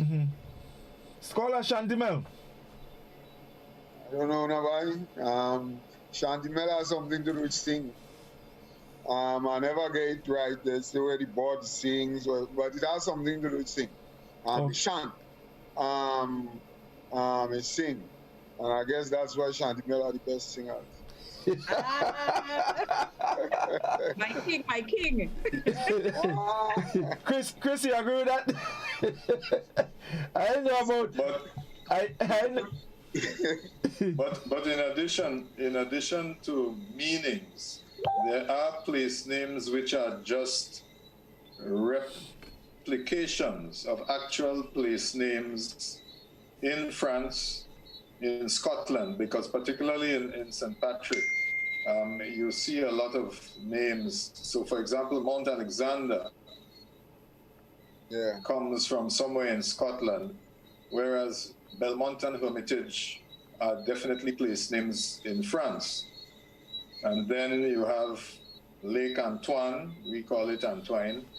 And notice since the governor assumed office in the central bank, he moved from Happy Hill to St. Kitts, so Antoine changed to Antoine because Antoine is more French, but Antoine is more Grenadian. Then you have Mount Rich, not Riche, because the French should have been R-I-C-H-E, Riche, but we have Mount Rich. I don't understand that. But that's not how we call it, Scholar. Right next to it, we have Mount Rule. But that's not how we call them, you know. No. Is Montrich and Montrul. Montrich. Yeah, Montrich, yes, and Montrul. Yeah. That's how. Some people don't say Montrich. It's one word.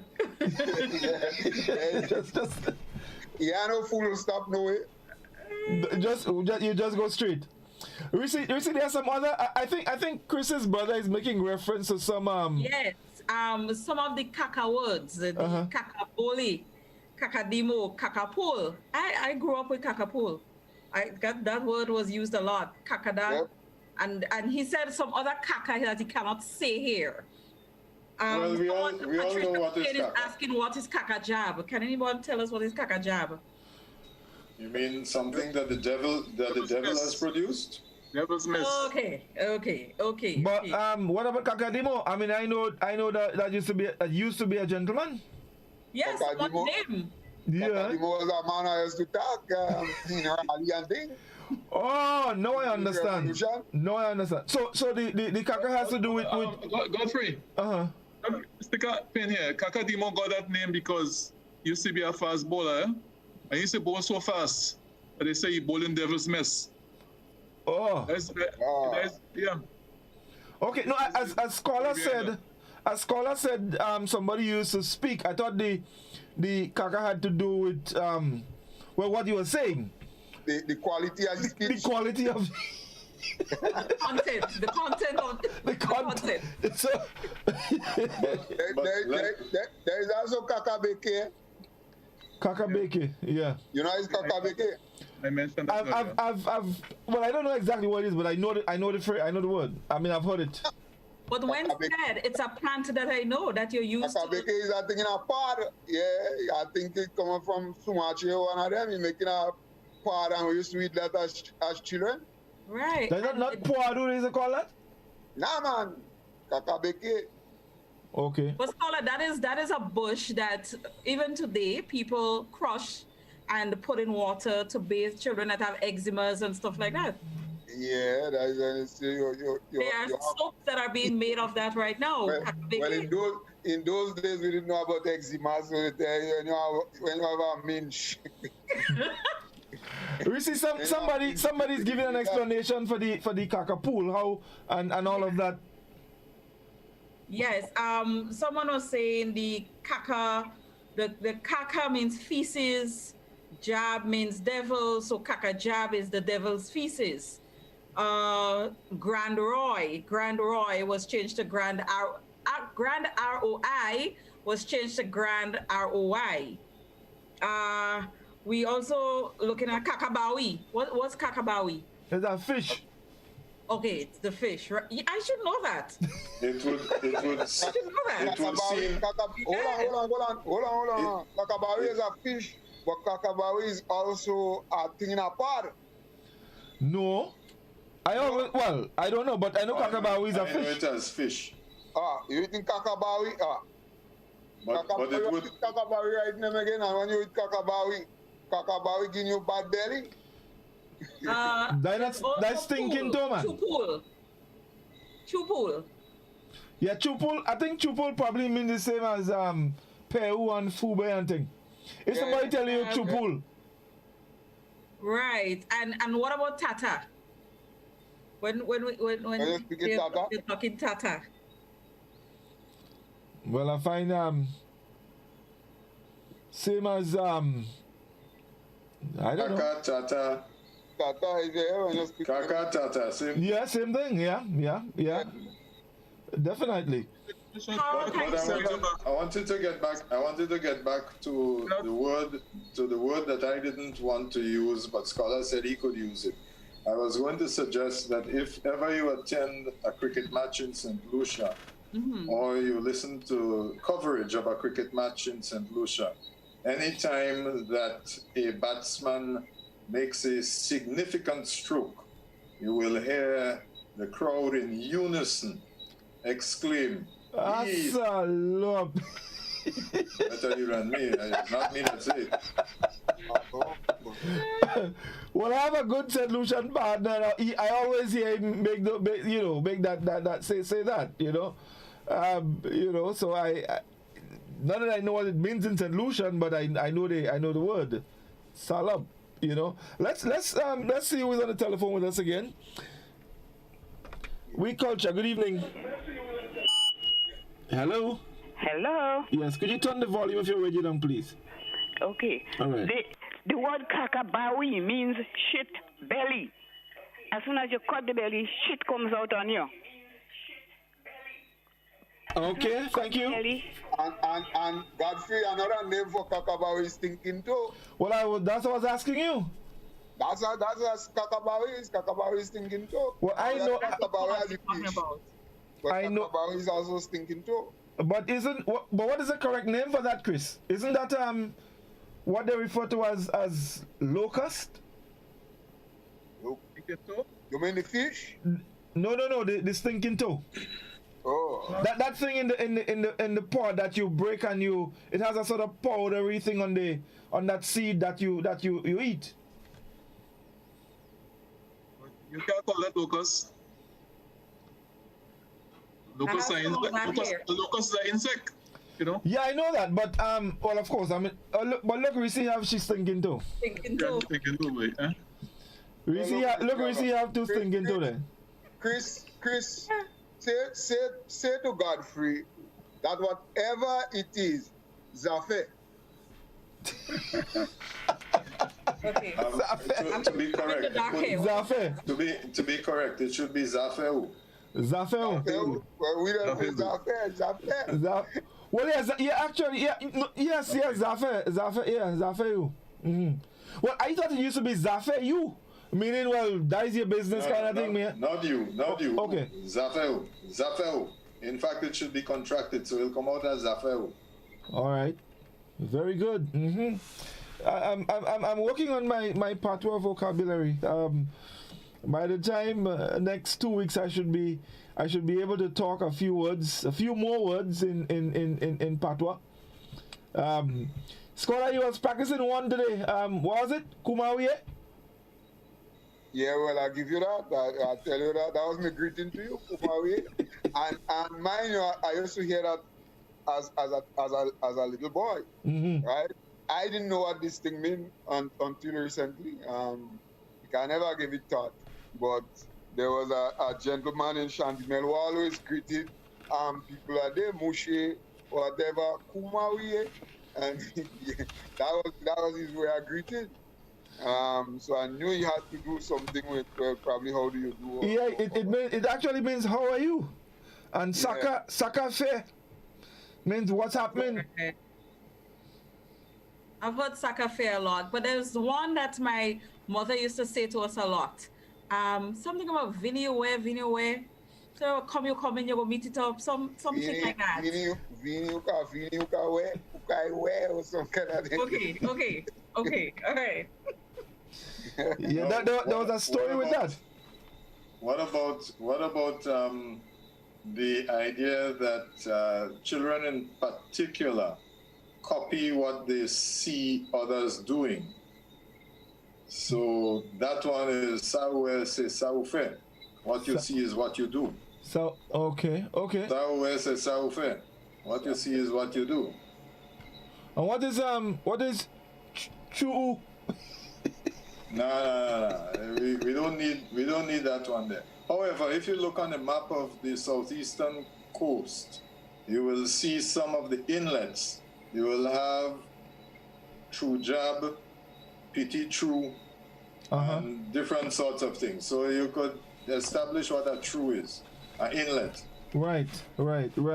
What about well, of course, Labe, and so that means the bay. Right. Okay.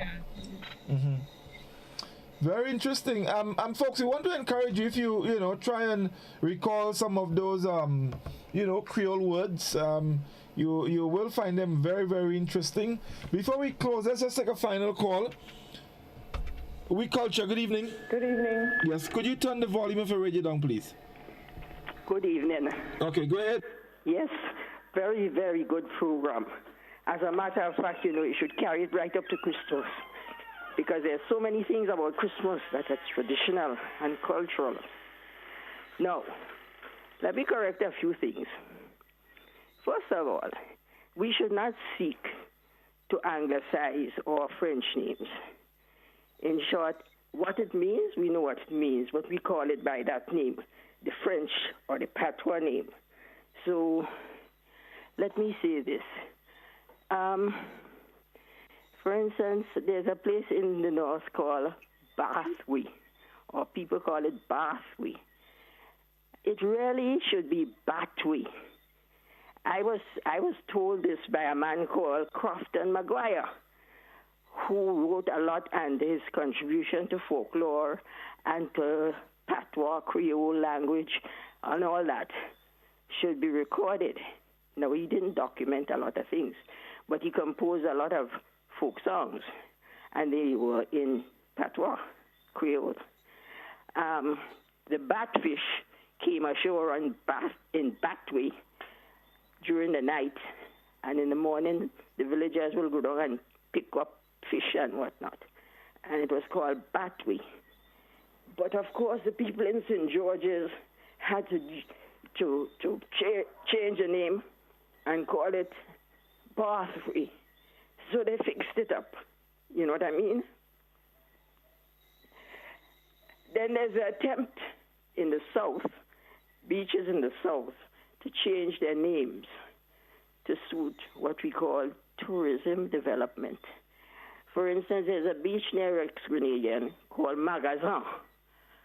It is now Magazine. There's another beach called Penguin, after the bird that nests there. It's now called Pink Gin. I could talk about a lot of others, like Macbeth and and Chudrab, all those are down to the south. We can't have people changing their names. We can't, even if they're trying to translate it, don't change the name. Just call it what the fishermen call it. The other thing I want to mention is the value and the contribution that the friendly societies made to our cultural development. The Friendly Society Hall morphed into what we call the community center now, but it's not the same thing. I remember a society hall where you paid your society contribution because you were a member, and they did things like social work, social welfare, and all of that. And then you saw the doctor there on another day. There were dances on a Saturday night and church on a Sunday morning. In other words, it was a real community center. And the society, the Friendly Society board of that particular area would manage it. Belmont Society Hall was a famous one. On a Saturday night, you have a big fete, dance. Or on a holiday, they might have a all day. And on the Sunday, they have a nice church service. You would never think that all of that sort of thing went on the night before. So what I'm saying is that, as Allan said, the death of the community, the friendly societies, is very significant. And the word death is so final. I mean death. Because even the credit unions don't have that kind of community spirit there. You know, when you went to pay your society fees for your grandmother or your mother, you met your friends. It was a social occasion. It was a time for you to talk and to communicate with your friends. There are so many things that we could talk about. The fact that the West African influence on our language is so marked. For example, our attempt to emphasize. If we want to emphasize something, we have to say it twice. Repetition. He kill him dead. Well, if he kill him, he must dead. You know? Well, yes, we. Well, yes, we mean yes, yes. And other things, like, for instance, we tend to put it in English when it don't sound right. Like, La Plica Vini, is the rain is coming. But the rain doesn't come, it falls. So you have La Plica Tombe, the rain is falling. And so these things, it make heart. It make heart is perfect French translated to what it says. Il fait chaud. It make heart. But they say it make heart. And so we losing all those things. I could go on till Christmas. But that's my contribution. Thank you very much indeed, caller. Thanks a lot indeed. And please continue to contribute. Thank you. The caller's point about changes taking place leads me to a very sore point. We spoke about laver earlier. Straight French. It means the bay. Mm-hmm. Similarly, it is interchangeable with lance, meaning L'Anse. A-N-S-E is the beach. So lance is L'Anse. Lance is something that you throw. Mm-hmm. So everybody who thinks that where the cultural ambassador living has something to do with something that you throw, tell them keep throwing, because they're wrong. All right. Well, folks, it's gone past 10 o'clock, and that's all the time we have for this evening. So let me give you guys at least 30 seconds to make some closing comments on what we spoke about this evening. Godfrey, I'll go first. I just want to close by going back to something that this last caller would have said about changing, not changing, but when you interpret what is the meaning of the words that you use. And in its pure sense, the word should just be used and the meaning conveyed based on the word that you use. All of this interpreting from one to the other and so on. This is not how language really is, if you understand that. And so you'll find that a lot of the French things that patois things that we use, for example, you will find that sometimes you don't even know what the meaning is, but you know the context in which it is used. And that's how you see it. So for example, man pikemel, the torture, we spoke about the torture in a lot of programs. You better with the sumache. This is what Reece, this is what gives you the thing that we were talking about, the next kaka thing. You get a good bite of zouti, you take a drink of zeba pig. To explain these things on them and put them back, you're speaking nanate. I don't know if Godfrey, you know that one. Manate and malkadi, you catch malkadi, and you bring ale stomach and those things, right? And man making sukuya, and it's hard to explain these things and bring them back into something. And I think that in its purest sense, we just use the words. You know this vante? When a man vante, you know, you gambage. Yeah, man. Exactly. Your style. And if you ask me to take this now and bring them back into English, my head hurting me.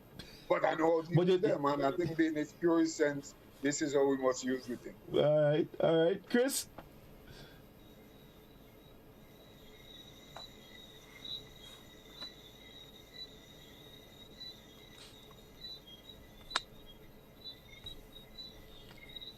Chris, you're on mute. Yes. Yeah, are you hearing me now? Yes. Okay. Yeah, I just want to continue with something I started saying earlier on, and that's, you see, we can discuss what we perceive as being a certain lost heritage, and but I believe that I'd like to see another discussion, Godfrey, where we look at specific initiatives that that can be put on the table for action. Because if we just keep talking about these things, it's in a sense sentimental, but not leading to concrete outcomes. And I shared very deeply the concern about the loss of built-up heritage. You know, the fact that we don't have a library, the fact that we don't have archives, we're not preserving our monuments. But also, I'm very concerned with the lack of any kind of activist engagement to help artists earn a living from their God-given talents. And I believe that that's how culture is. Culture is living. We need to study best practices. In Ireland, you know, the government and the corporate authorities interceded to help build up Irish literary culture and so on. There are things we can do in Grenada if we're serious about, you know, culture. If we're not going to just discuss it like, you know, bedtime stories, but we need to, you know, then there must be concrete, productive initiative, you know, and I would like to see a discussion around that kind of thing. Oh, definitely. Well, I mean, look, we've only just begun because there's so much to talk about. Allan? Well, that's got some. I can't draw me. I'm tired. I'm going and sleep. All right. Let me see if I can answer you. Wait, boy. Let me see if I can answer you. Yeah. Bon nuit. Reece, Reece, maybe you could give us a few final comments from our Facebook fans, and then you can make your closing comments. Yes. Of course. Well, we have, you know, persons are contributing different words like Mawet, Manje Popot, you know, names of places like La Digue, Granny Tang, Grandance. Someone even told us about Sakit and Palezot. This is something that it catch me because a jingle that we did in lottery for one of our games had that specific line, Sakitam Palace got. It means who hears, tell others. And on that note, I would just like to say that when it comes to what is happening on Facebook, there's quite a lot of information being disseminated there. People are letting us know things, and I hope that everyone is learning. We are learning. I'd like to also mention about some years ago, a lot of years ago, I was invited to a workshop, so to speak, a forum where we were talking about a cultural policy for Grenada. And it had things to do with the patois and all of that. I've actually seen a couple of documentaries that were done that spoke to that as well. And I know of a teacher in Guav who, somebody who works in the cultural division right now, and they were looking into all these things to do with patois and reenacting, bringing back, and that sort of thing. And, you know, it has me wondering if it's really too late for us in Grenada, because that is not like quarter of the country speaking patois. It's like almost no one speaks patois today. Whereas you have Dominica and St. Lucia, you know, there are the radio stations in Dominica that play only patois music. The people speak patois, they teach it in the schools and all of that. And we are far from that kind of initiative there. So I am wondering if it's lost, if all is lost. I feel like Scholar is like headache for me. It's even just learning words seems like learning a language that is not even Spanish, is not even French. It's like something just out of this world for me. That's how it feels for me. So I think we need to do quite a bit of documentation. We need to start small. We need to go back into the schools. We need to put things into books. We need to teach our children. We need to learn as much as we can so we can communicate with them, and hope that we can get back there as much as possible with our patois. Well, I agree with you guys, definitely, and I think we have taken a step in the right direction by having this program on Friday evenings where we can talk and share what we know, the little that we know, and of course with the input from others. I think we're on the right track. We may not get where we want to, but at least we may get somewhere. And I look forward to Friday evenings where we can have this discussion, you know, and talk about OUI culture. Gentlemen, lady. Before you close, Shama Wells, who has locked down and is listening intently, she tell me to tell Chris Portuguese Mandarin. Yes, actually, Livingston did send a text saying that as well, you know. Yeah. Okay. But I knew it was citrus, and certainly it was not avocado. You know, it was avocado. You knew it was one of the sour stuff. It had to be citrus. Yeah. Okay. All right. Okay. So thank you again very much, guys. It was a pleasure. And we look forward to continue our discussion on Friday evenings. All the best. Bon muit. We culture. All right. Okay. Good night. All right, folks, thank you very much for staying with us. It was indeed a pleasure having you. Thank you for all your comments on Facebook, to our Facebook fans, our viewers on television, those of you called in on K105. We thank you so very much, and we look forward to being with you again next Friday evening for OUI Culture.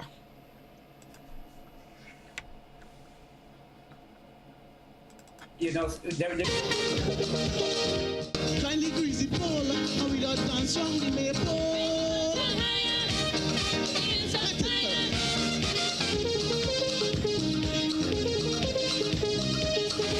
Free groceries for 1 year when you shop at the food fair. Up to $8,400 in groceries. Every $50 spent between June 15th and September 30th gives you the opportunity to enter into the grand prize draw for October 9th, 2020. Third prize, free groceries for 3 months. Second prize, free groceries for 6 months. And the grand prize, free groceries every month for 1 year. There will be exciting giveaways monthly. Food fair, where you can fill your baskets without emptying your pockets. This promotion is sponsored by Food Fair Supermarket, Dutch Lady, Chief, Promo, Danny, and Supreme. Social distancing and hygienic protocols will be maintained at all times.